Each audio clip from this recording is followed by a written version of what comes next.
This is the monument dedicated to the 11th Pennsylvania, and I stopped here for all of us dog lovers. I know Jason and I are major dog lovers, and Sal was the mascot for the 11th Pennsylvania. And Sal was with them through every battle, and Sal was actually, well, this regiment goes all the way to Appomattox. After the battle was over, out here, Sal, they couldn't find Sal. And they finally came out in the fields not only to look for their dead comrades, but when they found the owner of Sal, his owner was dead out in this field, and Sal was laying right next to his owner.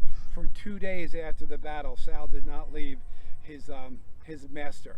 So Sal was not injured, but he stayed with his owner, even though his owner died out in this field. So tradition is, if you're a dog lover and you come out onto this field, you stop here and you put a little dog biscuit here so Sal can continue to enjoy a little bit of nourishment. In front of me is the Forney farm, which we're now looking down off of Oak Hill, and out here it was corn. And this is the Forney farm here. And General Iverson, the Confederate general, brought his men across this field, and he didn't believe that there was any Union soldiers up here. So he comes charging across this field, and the Union soldiers are laying down behind this stone wall behind me. And so when they get up from about 50 yards out, the Union soldiers stand up and open fire on Iverson's troops out here, and it is a complete slaughter of Iverson out here. But what saves him is that they've already taken Oak Hill. The next summer, some of the Confederate families know that their sons have been killed out on these fields, and the Confederate soldiers out here were buried in very shallow graves because they wanted the Union Army wanted to move on. Some of the Confederate families came up here knowing that their sons were killed out here, and they asked Farmer Forney, is there any bodies out here? And tragically, by the year went up, because these bodies were in shallow graves. Most of the wild animals, the wild hogs, had dug the bodies up and had eaten the carcasses.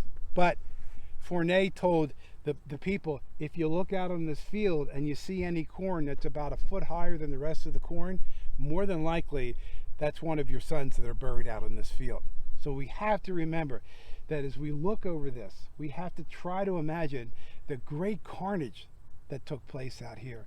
Human death, human destruction, bodies and body parts out all over the place here, and the total destruction that laid out on these fields.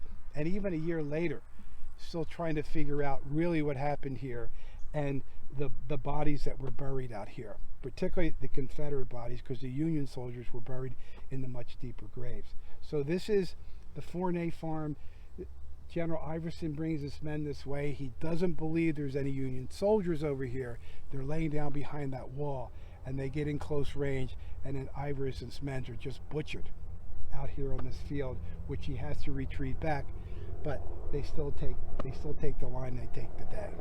So Sal, Forney farm, Iverson, the corn crop out here, and then when this line finally has to collapse, they also take off through the little college, then it was Pennsylvania College, it's not Gettysburg College, all the way back through the town, and Hancock's the one who stops them, reforms the line up on Cemetery Hill all the way down to Little Round Top.